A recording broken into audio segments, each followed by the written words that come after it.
beyond the physical and go into the spiritual dimension. And we are going to be kind of juggling 3 balls in the air. And I want to talk about each one of these and then how each one of these interact with each other. Okay, so there are 3 very important pictures in this chapter that we're going to look at and we're going to dissect.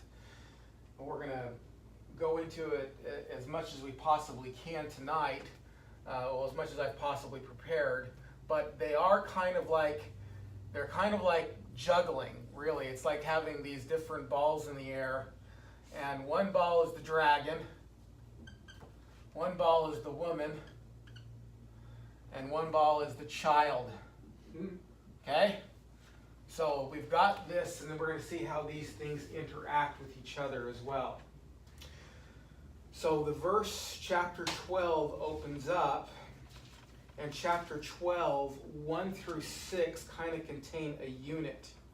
Okay? 1 through 6 kind of contain a unit. And the unit divides up at chapter 4. So 1 through... verse 4? Yes, yeah, so let me do this. So 12, 1 through 4 is a summary of the Old Testament, and chapter 12, 5 through 6 is a summary of the New Testament. So that's the first division. And then the second division is really the rest of the chapter, 12, 7 through verse 17. And that is a closer look at the New Testament era of this. But we're going to be addressing tonight what our true spiritual enemy is, his origins, and why he is after us. Okay? So, chapter 12, verses 1, it says, "And a great sign appeared in heaven, a woman clothed with the sun, with the moon under her feet, and on her head a crown of 12 stars. She was pregnant and was crying out in birth pains and the agony of giving birth. And another sign appeared in heaven. Behold, a great red dragon with 7 heads and 10 horns, and on his head were 7 diadems. His tail swept down a third of the stars of heaven and cast them to the earth. And the dragon stood before the woman who was about to give birth, so that when she bore the child, he might devour it. She gave birth to the male child, one who was to rule all nations with a rod of iron. But her child was caught up to God and to his throne. And the woman fled into the wilderness, where she has a place prepared by God, in which she is to be nourished for 1,260 days. All right, so a lot of symbolism, a lot of meaning going on here. So you can see here we've got this thing kind of interacting already. What's going on here? Well, let's talk about this. Let's talk about the Old Testament vision first. So first of all, we see that this is a sign. And we see that the sign is a woman. Now this woman, it gives us a hint as to who she is. And she's not Mary. Okay? Because that's the Catholic version of this, is that this is Mary. A little bit yes, but a lot no. Okay? A little bit yes, but a lot no. And this woman is going to kind of a little bit like in a dream sequence kind of change her identity a little bit. But the main thrust of the identity stays the same, and that is the community of the Messiah. M-E-S-S-I-A-H. Thank you. Yeah. The community of the Messiah. The community that gave birth to the child, but then in the New Testament has to flee from the dragon because the dragon can't get to the child any longer. We'll talk about who the child is here in a minute, but this is a little bit you know, I mean, I don't think, I think everyone's kind of tracking with what we're going with here.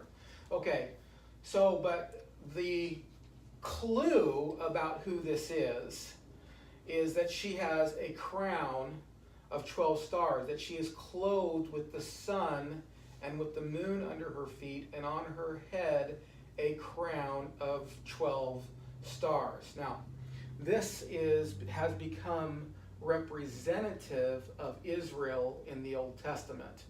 Now we know this because if you look back at Genesis chapter 37, you want to look there, and keep your finger here. I'm going to be going to different places here this evening. Genesis chapter 37, we have Joseph's dream in verses 9 and 10. And he said, in verse 9, then he dreamed another dream and told his brothers and said, behold, I have dreamed another dream. Behold, the sun, the moon, the 11 stars were bowing down to me.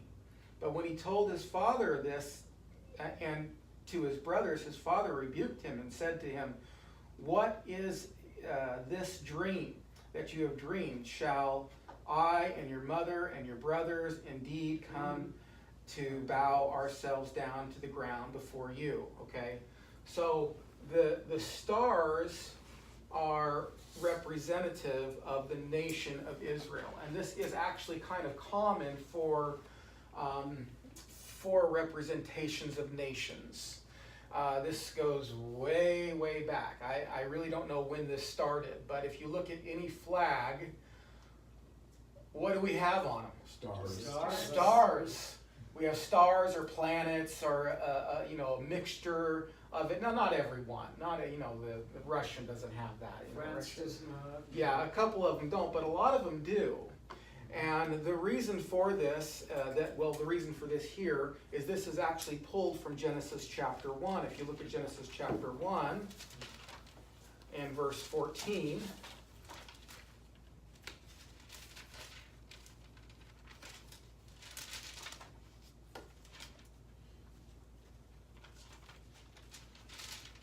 Easy to skip over here. Gotta make sure. All right. Genesis 1 and verse 14, and it says, and God said, well, verse 14 and following, actually. Who actually would like to read verse 14 all the way down to verse 19? I will. Okay. Okay.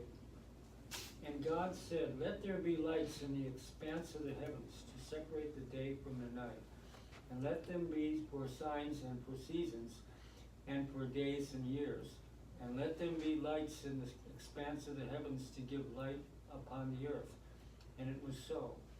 And God made the two great lights, the greater light to rule the day, and the lesser light to rule the night, and the stars. And God set them in the expanse of the heavens to give light on the earth, to rule over the day and over the night, and to separate the light from the darkness. And God saw that it was good. And there was evening, and there was morning the fourth day. Thank you. So we can see that the stars and the celestial bodies in general take their place, not just as stars, but as rulers over the day and over the night. And we remember, if you remember the 6 days of creation, God actually created light and day before he created the stars, the sun, and the moon. So, and that's actually how that's how the 6 days work, by the way. You have light and darkness, you have air and land, and you have, light and darkness, I'm forgetting. Something, air and land, and, anyway, I forgot. Sea. Huh? And then the other, air and sea, that's right, and then the land, right, okay. And then you have the next three that rule those. So you have light and darkness. Then on day 4 you have the sun, moon, and stars, and then you have the creation of fish and birds, and then you have the creation of land animals and man. So I was thinking he must have been bored before he invented all that stuff. I don't know, he wasn't bored because they had an eternal society. They Yeah, always really? had the relationship between Father, Son, and Holy Spirit. So I don't think he would have been bored. Of course, there wouldn't be time as we understand it Yeah. anyway. All right, so turn back to Revelation chapter 12. With that in mind, we can see that this woman represents the Messianic community. And like I said, verses 1 through 4 represent the Messianic community of the Old Testament. And we're going to see the verses 5 through 6 represent the Messianic community in the New Testament. Okay. And in verse 2 it says, she was pregnant and was crying out in birth pains and with agony giving birth. And another sign appeared in heaven. Behold, a great red dragon with 7 heads and 10 horns, and on his head were 7 diadems. And his tail swept down a third of the stars of heaven and cast them into the earth. And the dragon stood before the woman who was about to give birth, so that when she bore her child, he might devour it. Okay, so let's stop there. So this woman is depicted as crying out in pain, which in birth pains, which gives us another indication that this is the Messianic community. So if you'll turn with me, because the Messianic community is also depicted, especially in her years of captivity, as a woman in birth, in child pain. So turn to Micah chapter 4, verse 10. Y'all remember where Micah is? For you, it's page 534. Oh, it's not for me. After Jonah. Oh, you're Yeah. not? It's not the same book? What chapter? Micah 4:10. You must have a better version of it. Well, this is a study Bible, so it's got notes, so the pages I are see. expanded. After Jonah, there we go. Hosea, Joel, It's after Amos, after Obadiah. yes, Micah 4:10 says, "Who built Zion with the blood?" Whoa, that's not 4:10. There we go, 4:10. Writhe. Writhe and groan, O daughter of Zion, like a woman in labor, for now you shall go out from the city and dwell in an open country. You shall go out to Babylon. There you are to be rescued. There the Lord will redeem you from the hand of your enemies. Okay, and then actually if you look at verses 2 and 4, it says, "But you, O Bethlehem Ephrathah, you are too little to be among the clan of Judah. From you shall come forth for me the one who is to be ruler of Israel, whose coming forth is of old, from ancient of days." Okay, so this is a woman in childbirth. Israel's predicted as a woman in childbirth, giving birth to the Messiah. Verses 2, and then also through 4. Therefore, in verse 3 it says, "Therefore he shall give them up until the time when she who is in labor has given birth to the rest of his brothers shall return to the people of Israel." And it goes on. Okay, so we got the idea of who this woman is. Okay, so if we know who the woman is, now we'll look at the child in a second, but now let's look at the dragon. So turn back to Revelation chapter 12, and we are going to, we looked at it a little bit, but we're actually going to skip way back again. This is the true spiritual battle, okay? This is the true spiritual battle. Satan wants to destroy the child, okay? That is what is going on here. And this enmity happened way back in Genesis chapter 3, verses 15 and following. Now, you've read Genesis chapter 3, verse 15. I told you to go back here, but I'm sorry. What did you say the child represents? We're going to, Christ. Oh, thanks. Christ, of course, yes. No problem. Genesis what? 3.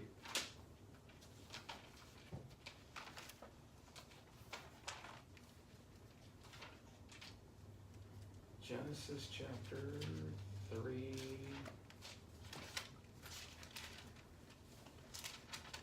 And verse 15. I will put enmity, and that Jesus is speaking to Satan here, I will put enmity between you and the woman, between your offspring and her offspring. He shall bruise your head, and you shall bruise his heel. Okay? Now, the entire Bible is the unfolding of this verse. I don't care what school of thought you come from, dispensational, covenant theology, new covenant theology. The entire Bible that we have is tracing the outworking of this verse right here. The verse, there's enmity between the woman and her offspring and Satan and his offspring. And one is going to defeat the other. You are going to bruise the heel of one, but the other one's going to bruise the head, or some translate it crush. I think the NIV translates it crush. Now, this is obviously depicted in cryptically, because he doesn't want to give Satan his hand. Remember what Paul wrote. He said if they knew that they wouldn't have crucified him. So this is why the Old Testament is written in this kind of cryptic form, and this is why we understand that the New Testament is the commentary on the Old Testament. The New Testament is the commentary on the Old Testament. But a bruise to the heel is something that can be recovered from. It's not, you can recover from that. But a bruise to the head is deadly. That's how bad the bruise is. Well, yes, but in this case, Well, Yes. it's It's deadly. deadly. NIV, it says crush. yeah, it says You crush. don't come back from that. And no, you don't. And I actually, and the New Testament says crush too, when it talks about this in Romans 16:19 or something like that. It says, and the God of peace will soon crush Satan underneath your feet. We partake in the crushing of Satan. Okay, so it's his defeated blow was at the cross, but it's almost like a chicken who gets his head cut off. He's still flat. He still flaps around, and we're going to see this binding of Satan here. The scorpion cut half. Yes, That was good. and we get to join with Christ in the finishing blow. I don't know exactly how to say it. Judge angels. Yeah, we'll judge angels. I like it. Okay. I'm highlighting the heck out of it. So, I like it. So, if you think about the Bible, if you think about this, Satan is ready to destroy the woman or destroy the child that's being brought forth. We don't when Adam and Eve first have children, we don't know who this is going to be. So he kills Abel. He has Cain kill Abel, right? The first attempt to nullify this promise. But God has them have another son, Seth. And then it's through that line. Then you get to Abraham. Satan tries to ruin that. Oh, well, Noah. Oh, well, yeah, of course, yeah, skipped over that, thank you. Noah. No, and actually what's also very interesting is if you read Genesis, it's like we're rushing to Abraham. Like it's all. Have you ever read Genesis, the first few chapters, and you're like, boy, I wish there was more right here. I mean, there's so much. There's just so much. Then you get to Abraham, and then boom, things slow down, right? It's like, whoa. But Noah was another example of this. Satan tried to corrupt the human race to the point where God wiped everybody out. But he couldn't wipe everybody out. He saved Noah and his family. And that's actually a trick question, by the way, you might get someday. But here's a question. How come couldn't God just have wiped everybody out and started again and still crushed Satan with a new person? No, because then it would be a different line than from Adam and Eve. Right. Remember, he promised the woman. He Yeah. said, from her seed, one will come from you to crush Satan. So if you're talking about power, yeah, of course God has the power to do that, but God can't violate his own promises. Right. So he couldn't have just wiped everybody out and started over. This is why, incidentally, Christ has to be related to us. He has to be related to Mary. When Christ was virgin conceived, not the commentaries, but the statements of faith say that it was of Mary's substance. Now, there was no male contribution for sure. He was virgin born. Right. But you understand, it's not like God just took, like there's this empty womb and God made a child in there. God took Mary's egg and made a child. Oh, really? Yes, Jesus had to be related to Abraham, and he had to be related to Adam, and he had to be related to David. There is a blood relationship that Jesus has with humanity. So he just Through Mary. fertilized the egg with. Well, I think he just said, go. You know, I mean, God doesn't need a male contribution. He's Right. God. Right. You know, so Very interesting. whatever. But that's something we don't tend to think about quite No. often. You know, sometimes we think about the virgin birth and we think, well, we'll just it's, you know, there's just this empty womb there, and God just Yeah. you know put a that's what I child thought. in there. You know, it's just like no, that child was actually related to Mary. Yeah. And then Wow. through that, because it had to be a descendant of Abraham and a descendant of David. But the whole outworking of this Old Testament is Satan continually trying to kill the Messianic community. As the Messianic community gets further narrowed, his attack gets further narrowed. First it's on all humanity, and then it's on Abraham's family, and then further down, even down to David's family, where there is a But if that egg, if that child was related to Mary by way of fertilization, it's so strange because Jesus came from heaven to earth as a man. You see why it's so weird? he came from heaven to, now Jesus, the second person of the Trinity, Right, was fully incarnate right, in a body that came from Mary. right. Yeah.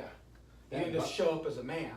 Yeah, he received Right. that body Well, though as through. a human is what I mean. Yeah. Yeah, as a human. Yes. But it's so, What you're saying is there's a difference between the Trinity form of Jesus and the earth suit that he wore while he was here. yeah, Well, you he's see the how. God man. well, Right. Yeah, he did not cease to be being God. No, Right. he didn't cease to be God. Right. But he, But he was just set fully those man. attributes aside, but yet he was fully man at He the was same fully time. man with the exception of sin. That's the the only thing. theanthropic miracle. Yes, the theanthropic It's miracle. Incredible. All right, so Wow. now we're getting into the second ball here in the air, and I might come back to this one, the woman thing, so I'm gonna leave these up here, so that's why I'm saying these are balls rotating in the air, we're juggling them, and we're gonna see how they interact. Now the second one is Satan. The dragon. The dragon, right, well, it says later in the chapter that it's Satan, so I mean, But I wanna write down dragon. Okay, go ahead. She wants to slay one. You wanna slay a one, you're dragon. thinking about Shmog and the desolation of Shmog, or are you thinking about Rain of Fire? Can anybody see that show, the movie, Rain of Fire? Oh, yeah. Women A long time ago. Wow. Okay, that had to do with dragons in modern time, actually. zebra. Yeah. Okay, so, the great red dragon, and another, so in verse 3, it says, another sign appeared in heaven. Behold, a great red dragon with 7 heads, 10 horns on his head, and 7 diadems. Okay, so let's get so 7 heads, he doesn't have 1 head, he has 7, also representing completeness. Completeness of evil. Yes, completeness of evil. Completeness, I think, just in his task. You know, I mean, he's got a task he's going to do. So And, maybe like I mean, part of his task is to not imagery complete the though to task. show that this is the one. This is not one of his little henchmen. Yeah. This is him. Right.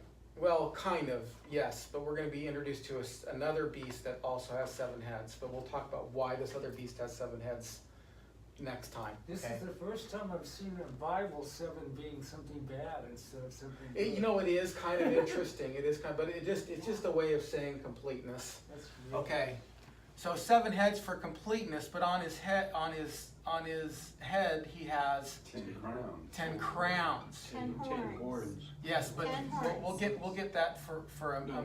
No, it's 10. 10 horns, not 7 crowns. crowns. set. Yeah. horns, You said 7 10 crowns. Oh, did I? Okay, so Yeah.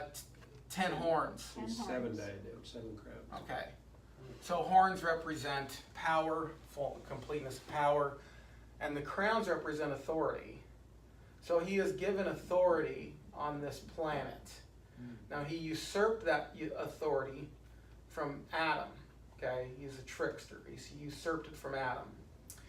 But he is called the God of this world in the Bible, and he is and one of the things is it's an argument from silence. But when Jesus and Satan had their confrontation in the wilderness, he said, "Bow down to me, I will give you all these things." Jesus doesn't challenge him on that. Jesus doesn't say, "Well, you don't own this stuff. God owns this stuff." Now, God owns it as a sovereign ruler, of course, as the one who created it. But as a tenant, Adam lost that to Satan. And that's why Jesus had to redeem it as a man. That's why he's not just called the second Israel. We'll get into that in a minute, but he's called the second Adam. He redeems back in the new creation what Adam lost in the old creation. So he's the second Adam as well. He fulfilled what man was supposed to be. Yes, Yeah. he does, and even better, because now we get a new creation, not the old creation. We get a new- I heard that New if they creation. didn't sin, if Adam did not eat the apple, we would all be naked. Yeah, I don't know. We wouldn't care. I mean, there would be no It's so sinful weird, thoughts. isn't So I mean, I don't know exactly the outworkings of that, but I mean, We who probably all knows? look a lot better too. Yeah, we would all look a lot better. There is a theory that Adam and Eve were clothed with light. Clothed in light. Mm-hmm. I heard that. I've heard it all. I That think was weird. that's weird. Yeah. But when they sinned, they discovered they were naked. Right. And they were ashamed. So I don't know what that means before that, but who knows? I don't know. Those are things that you can speculate till the end of the world. We just don't know. We'll ask God in heaven. All right. And so much to ask him. You won't care. I know, that's You what I won't care thought when you too. get there. I thought. Well, that I don't know. I also. think we'll care. I think I think you'll be in such awe of being we his will for the presence. first 10,000 years. billion Billion years. years. I'm still- Billion Might and be one, like- you'll be And going, you- oh, by and the then- way. Well, I'm gonna ask him who wrote the book of Hebrews It's like, and all that stuff. avocados, dude, what's up? Why's the What will be pit is so we'll all sit down and it's huge? gonna be a huge movie and we're gonna get to watch the history of the world. Right. Wow. God's gonna Exactly. say, this is how I did it. By This is- Mel Brooks, right. All right, now we're getting into some controversial ground here and some challenging ground in this next verse. And some new ground, I will admit, even for me. Because I've always thought of this in verse 4, he swept down a third of the stars of heaven and cast them to the earth, as the primordial fall of Satan. And these angels represent the demonic hosts that were swept down, that he swept down, either the ones that he persuaded or the ones that he had authority over in the first place.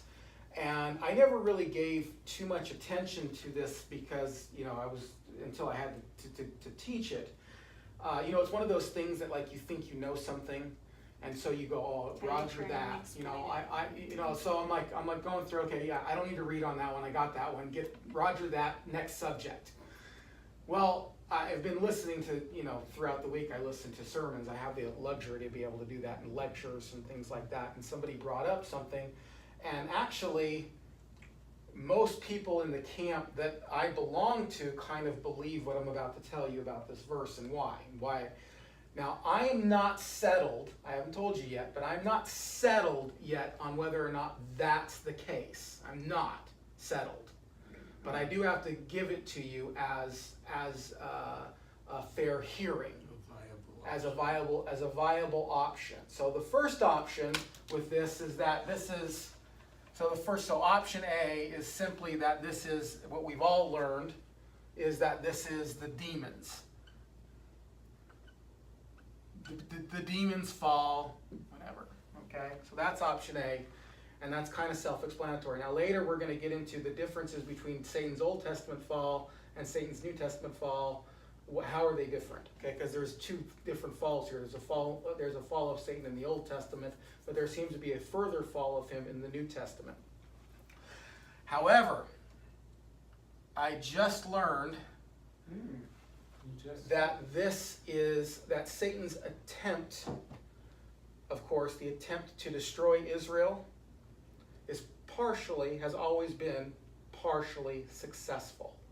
Okay, that's true. It's a matter of truth. Now that might not be what this verse teaches. But basically what these people are saying, I'm going to get to the why in just a minute here, is that the stars being cast down is Israel being cast down. And that Israel being cast down and being, like trampled by Satan is a sign that Satan has some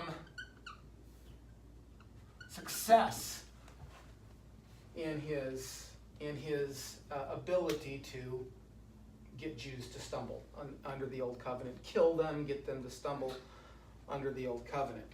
So why do some people say this? Well, it has to do with the fact that in Daniel chapter 8 verse 10, the Jewish people are likened to stars.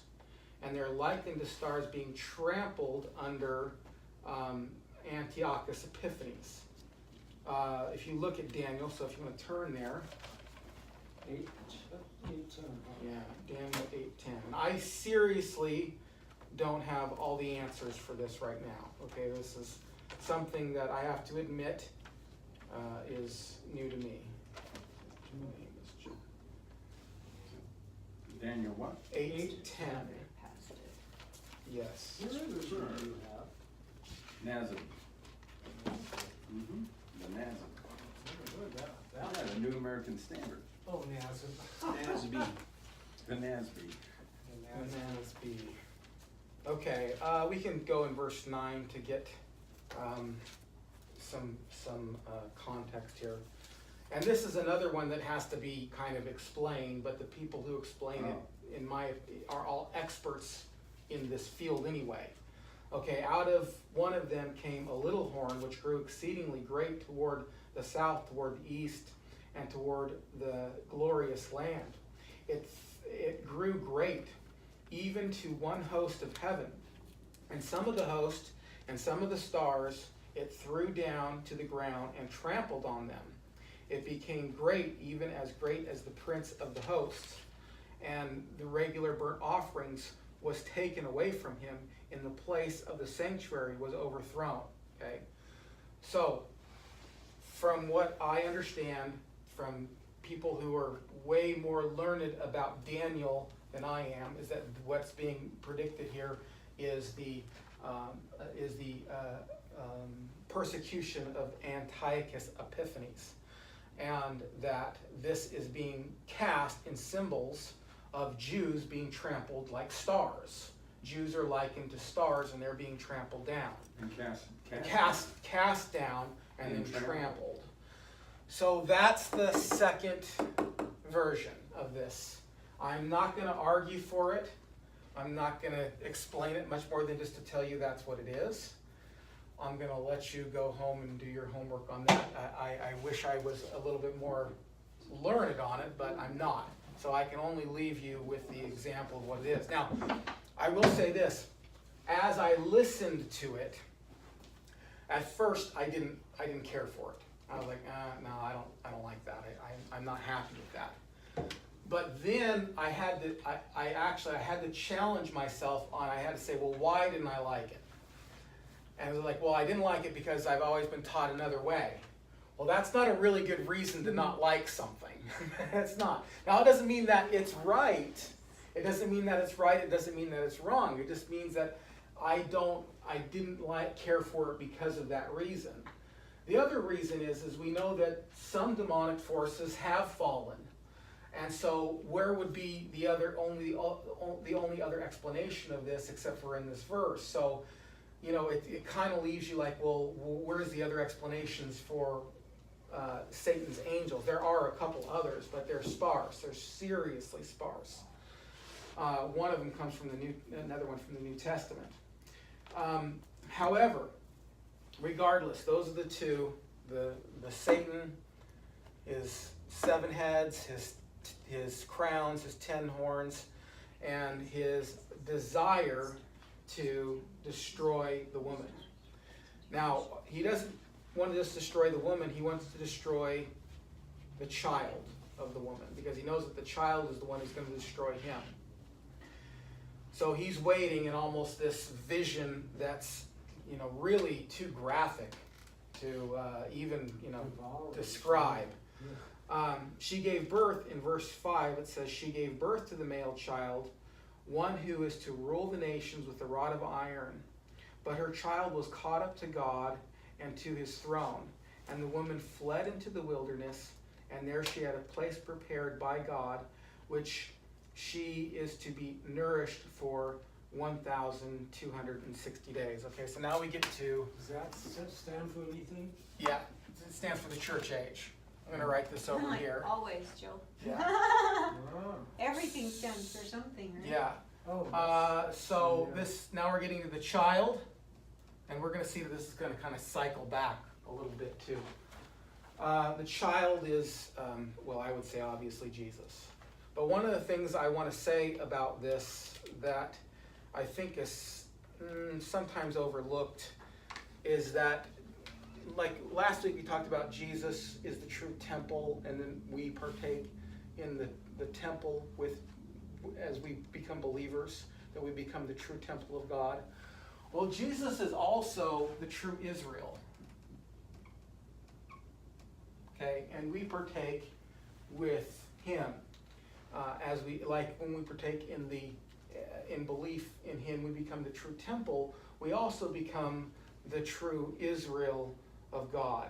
That's a little bit strange for us to think about, but there's obviously reasons for that. Now, we read, turn to Matthew chapter 2. Matthew chapter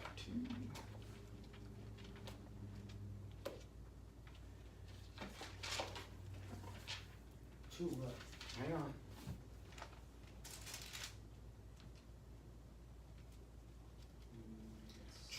2. Now, we just read in Micah chapter 5 in verses 4 and 2 about Israel. And we know that Jesus flew to Israel to escape Herod. And then he comes out of Israel, right? He comes out of Egypt. He comes out of Egypt. And Matthew applies the verse from Micah 5:2 to Jesus. And if you look at the Old Testament, it just looks like he's just talking about the nation of Israel. Well, he is. But you understand that Jesus becomes the true Israel of God. In verse 15, chapter 2 and verse 15, and he remained there until the death of Herod. This was to fulfill what the Lord had spoken by the prophet, out of Egypt I called my son. So Jesus becomes the true Israel of God. Now, this parallels his life because, again, we don't have time to go through everything here, but Jesus' life, in a way, parallels Israel as a nation. One of the things that's strong about this is his wilderness wanderings. He was 40 days in the wilderness. And there 40 years. And where does the day-year thing come from anyway? It comes from the Old Testament. Because when the spies were in the land for 40 days, and they come back, he says, you've been unfaithful. So for every 40 days, we're going to get you 1 year for every day. So then we have the reversal of that in the New Testament. So Jesus spends 40 days in the wilderness, being tempted. So he becomes the second Adam, but he also becomes the new Israel. And then one thing I do want to get to, because I just love this. This is one of those things that you read, and there's enough truth in it on the surface that we go, oh, okay, you know, I get that, I get that.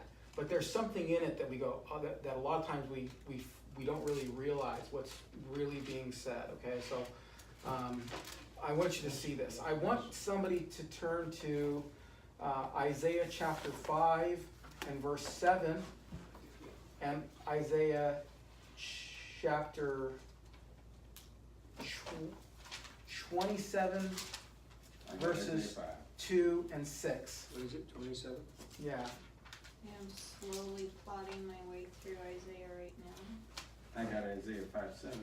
27. No, not there, doesn't it? 27 verses 2 through 6.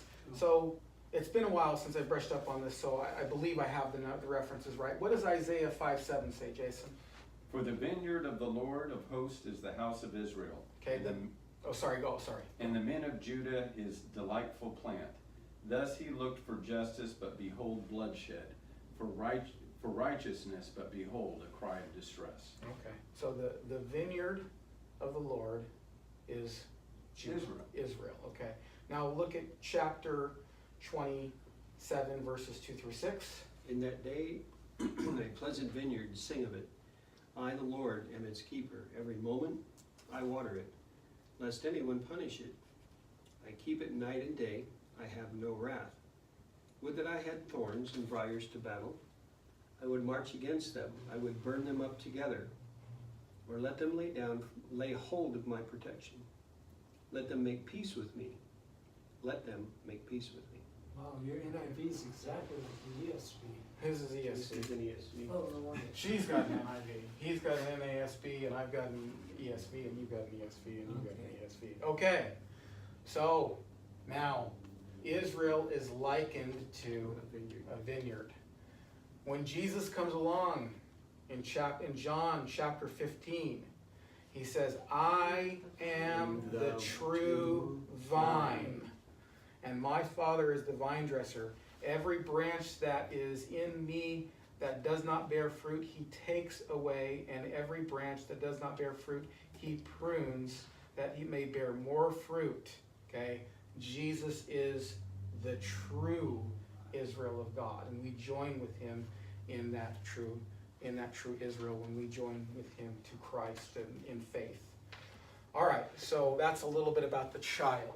This is why the child comes from Israel and becomes the true Israel. So back to... That's why the Pharisees were always so angry with him, because they knew the Old Testament scripture, they knew the references, and he was just irritating them to Right. beyond belief. Right, yeah, that would have been very irritating. That would have been something that that you would have picked up then, you know, if you were familiar with the Old Testament. But what's so strange is that if all that stuff was true, you'd think the Pharisees would say, gee, maybe you are God.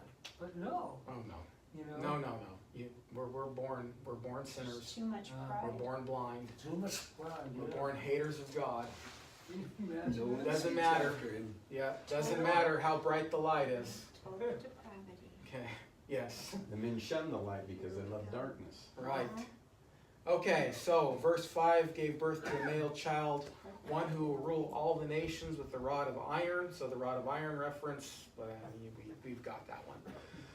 But her child, but her child was caught up to God and to his throne. And the woman fled into the wilderness, where she has a place prepared by God in which she is to be nourished 1,260 days. So the woman now, in the second half of this verse, takes on her New Testament persona.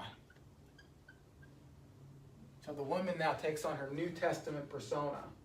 We're still talking about the community of Christ, the community that gave birth to the Messiah in the Old Testament, and the community that follows the Messiah in the New Testament. And she's taken into the wilderness. We're going to talk a little bit more about that in a minute if we have time. Now, I don't think that it is difficult to see this woman as the church. And as a matter of fact, that's one of those things that it's kind of across the board. I mean, you get lots of people from lots of different backgrounds and different views on the book of Revelation, believing that the woman is the Messianic community of the Old Testament and then the Messianic community of the New Testament. But with that said, last week I introduced, and I just did it with just a kind of a slight saying it, the times, and half a time, the 3.5 years. I said that's a representation of the church age. Here we have a much better argument for that being the church age. Because if she's swept into the wilderness, how long is she swept into the wilderness for? 1,260 3.5 days. years. 3.5 years. That's how long the church is in the world.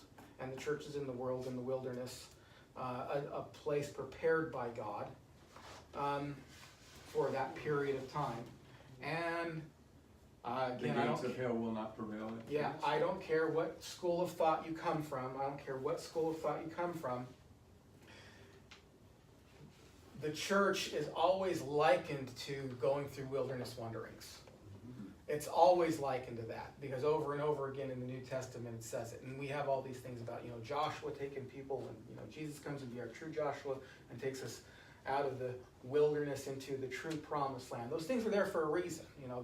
Those things are true for a reason and why it's true across the board no matter what.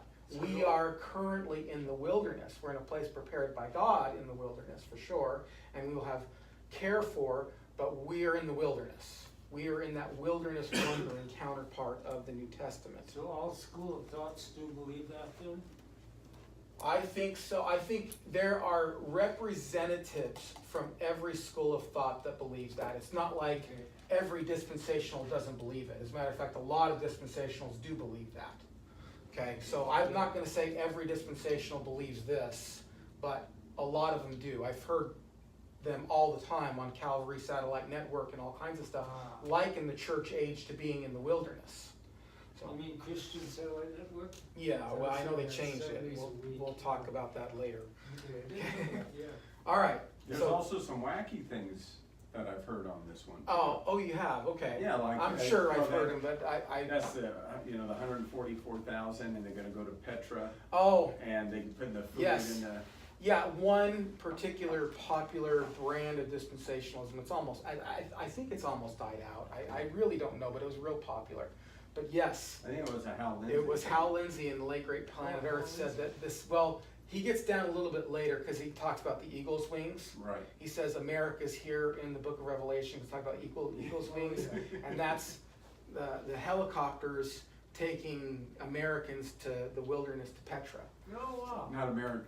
You mean Jews? Oh, it was No, I think it was Americans. Oh. Yeah, because it was maybe American Jews, but Americans. Okay. And And that's where they hide out. that's where we hide out during the tribulation. wow. That's where tribulation saints hide out. Okay. Alrighty then. So now we we need to discuss. Go fight. All right. Well, maybe I'll read this first. But now we saw the Old Testament, the fall of Satan in the Old Testament. Not the fall of him, but his role in the Old Testament. And now we're going to see the fall of Satan in the New Testament. And we're going to talk about the difference because Satan became Satan a long time ago. So what's the difference between Satan's role in the Old Testament and Satan's role in the New Testament? It kind of seems to be that there is a bit of a difference. Okay? Now in verse 7, let's see here. Now war arose in heaven. So now remember what we're doing here. The second part of this chapter 7, or chapter 12, verses 7 through 17 is a closer look at the New Testament era. Okay? Now war arose in heaven. Michael and his angels fought against the dragon, and the dragon and his angels fought back. But he was defeated, and there was no longer any place for them in heaven. And the great dragon was thrown down, the ancient serpent, who is called the devil and Satan, the deceiver of the whole world. He was thrown down to earth, and his angels were thrown down with him.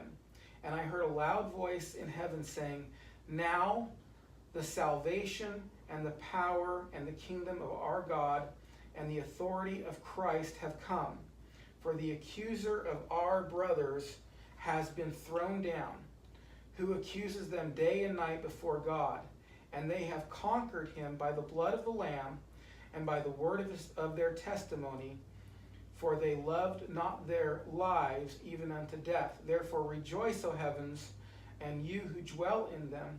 But woe to you, O earth and the sea, for the devil has come down to you in great wrath, because he knows that his time is short. Okay. Some serious explanation needs to be given to this, because it's less like, okay, he's thrown down, but wasn't he already thrown down?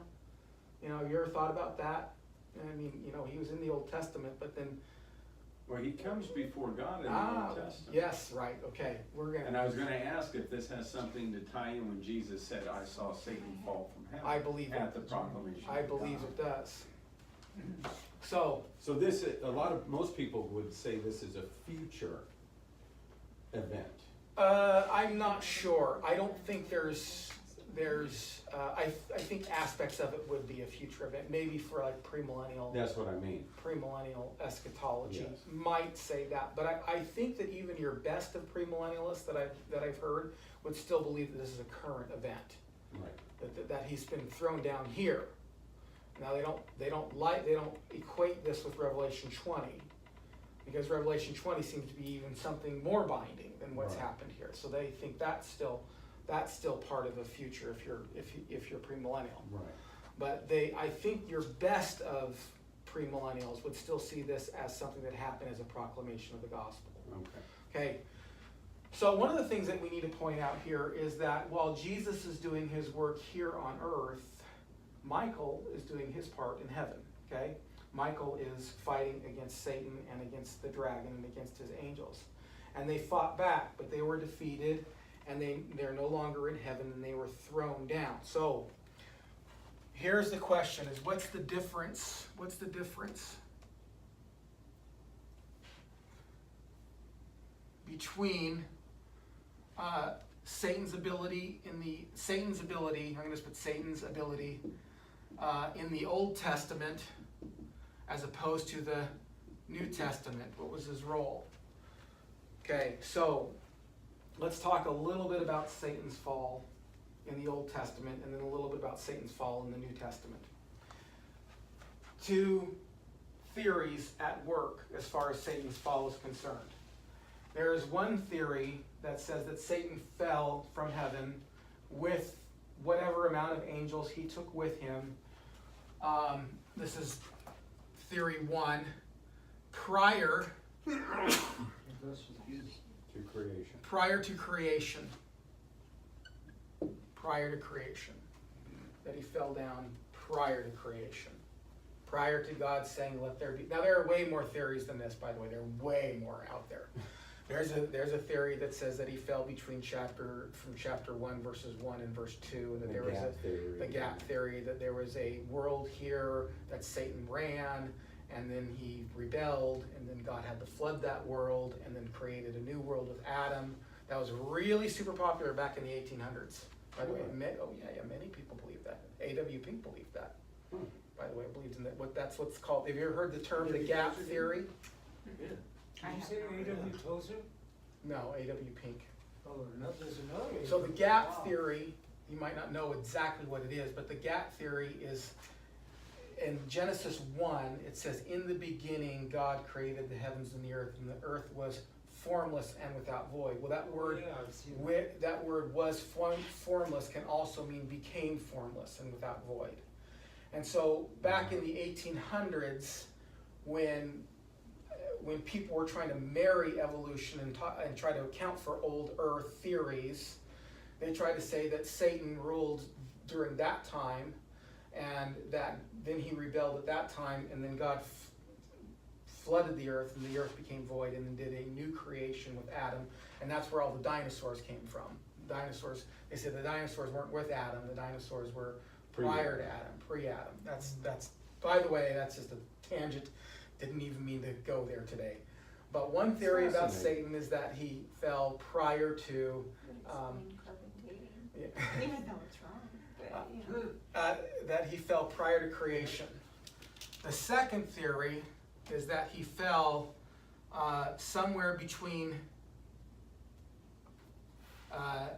day 7 and whenever the fall was. Earliest day 8, whenever the fall of Adam was, because he already appears in the garden on to Adam as Satan, as a fallen being. Now the reason why they believe this is because it says that God created everything, it was very good.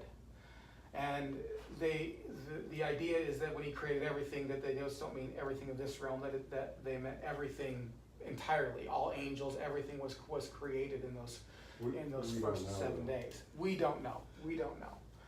This is just fun speculation kind of stuff.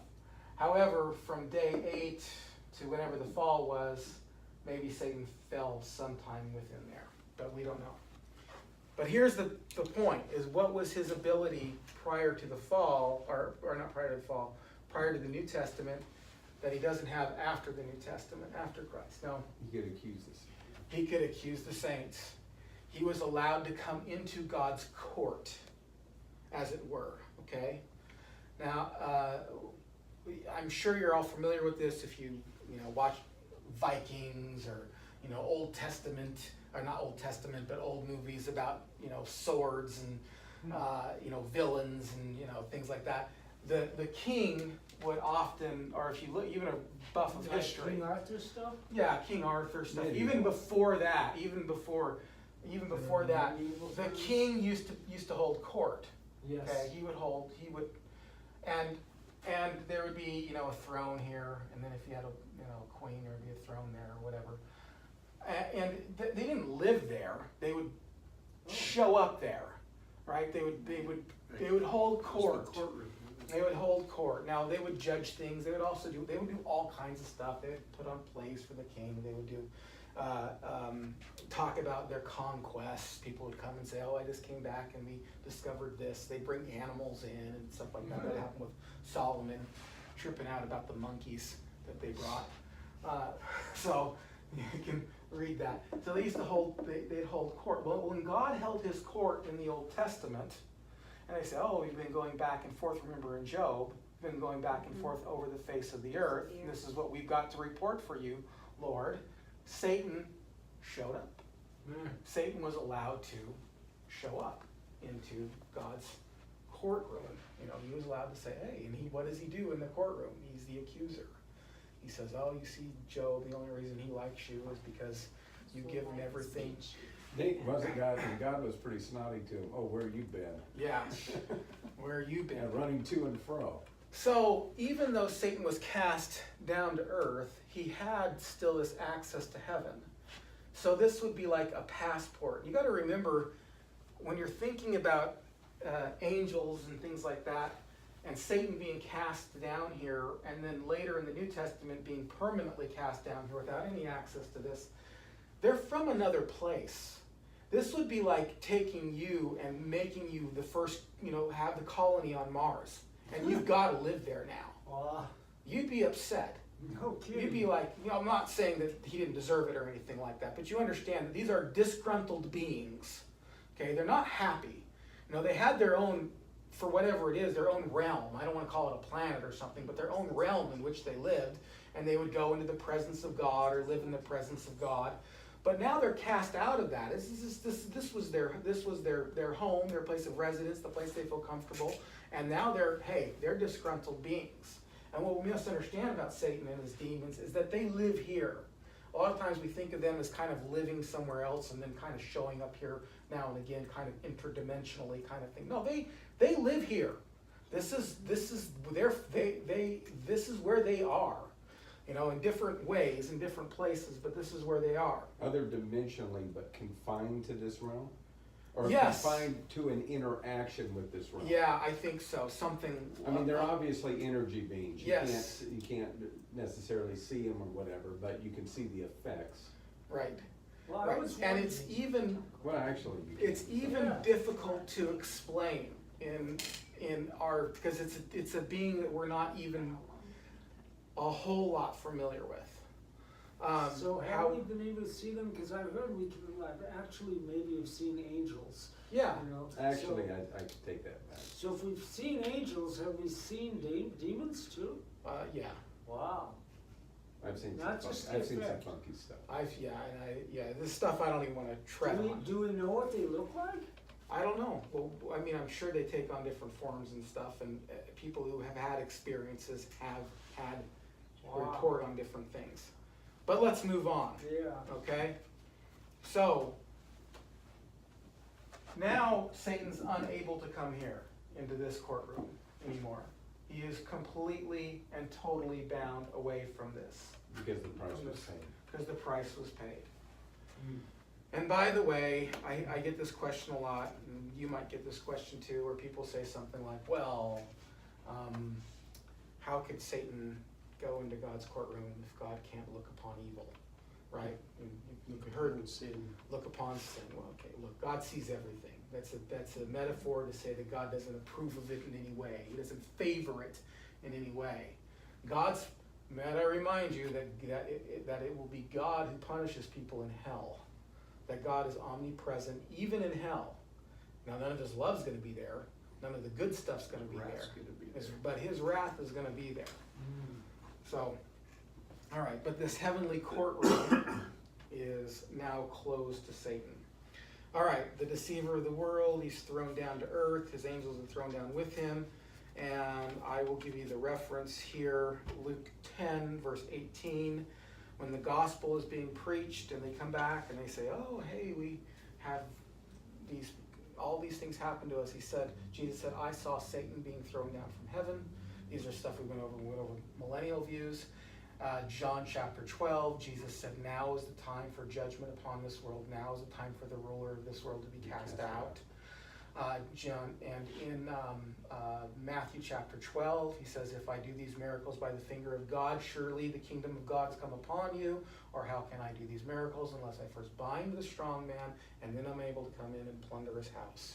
So the strong man has been bound. Now, not eliminated, but bound in this way. Yes. Which would go along with when he was in the wilderness. And Satan saying, look, all these kingdoms are mine. Mm-hmm. Just worship me. Right. Right? Jesus comes along later in his ministry and he says, now the strong man is bound, and now I'm pilfering his house, meaning he's saving people. He's taking the sinner, making them saints. Yes. Translating them from one state of being into a redeemed state of being. And now it's going out over the world as well. Right. It's now not a come Which you see know is- religion, but a go tell religion. As you know, just burns up the enemy. Yes. He's just pulling his hair out. It does. Okay. Figuratively speaking. Yeah. All right, chapter 12, verse 13. I want to finish this tonight, and we will get into the beast, the first beast next week. Okay, in verse 13. And when the dragon saw that he had been thrown down to the earth, he pursued the woman who had given birth to the male child. But the woman was given 2 wings of a great eagle, so that he might fly, so that she might fly from the serpent into the wilderness to a place where she is to be nourished for times and half a time.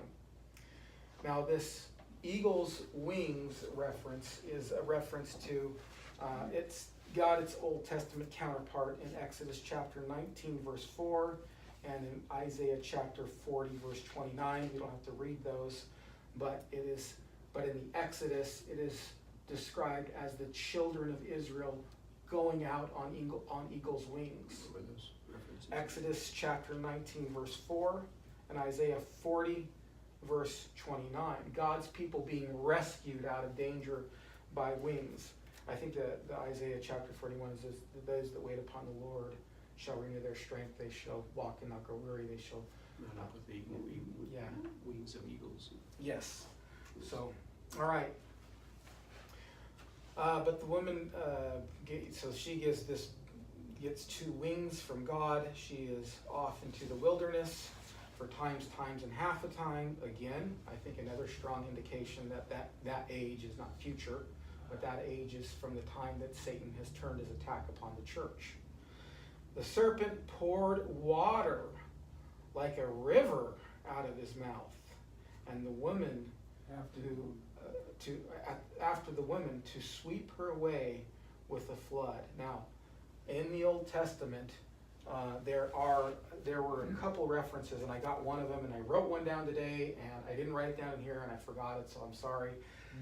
But water being poured out is a reference to something being poured, some trouble happening, some type of trouble.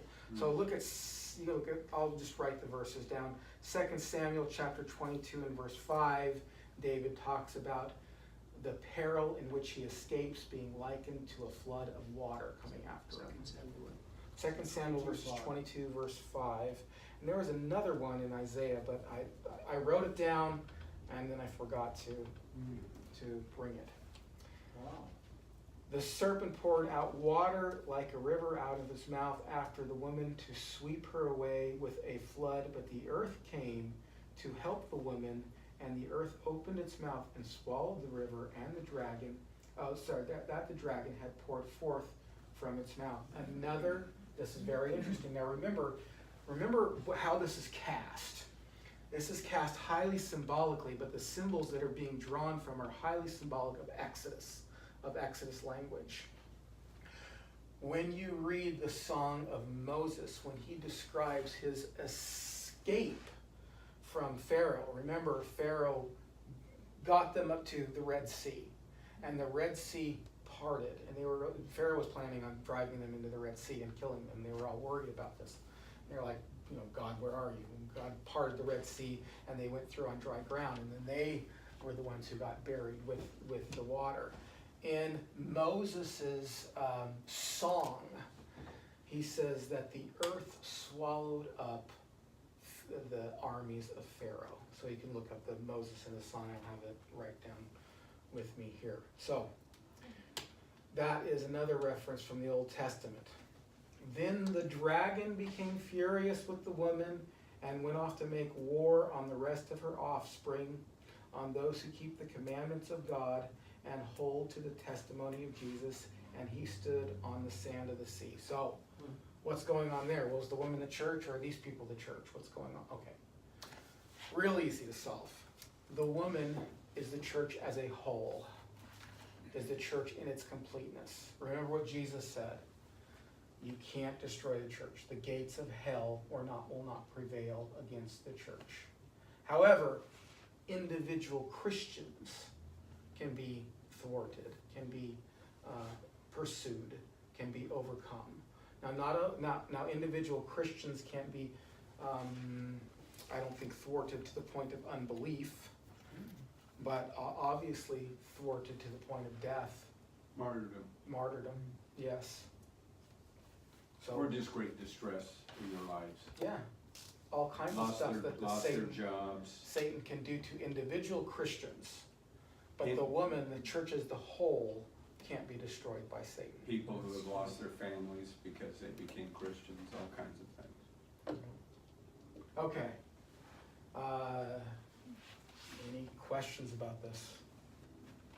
Well, it seems like whole churches have been destroyed in the United States. Whole churches, yeah, but not the church as But a whole. that's Oh, I still, see what you mean. yeah, that's still, Not the whole body of Christ. Oh, I see. right, that's still just a small component. Yeah. Oh, I don't mean like, this church over here can't be destroyed. I mean the right. church. You meant the church as a whole, I see. And next, we will learn about his cohorts he uses to employ those methods. Yes, that is what we will learn. And we'll learn about. Stay yes. tuned. Stay tuned. Any questions? No? Okay, all right.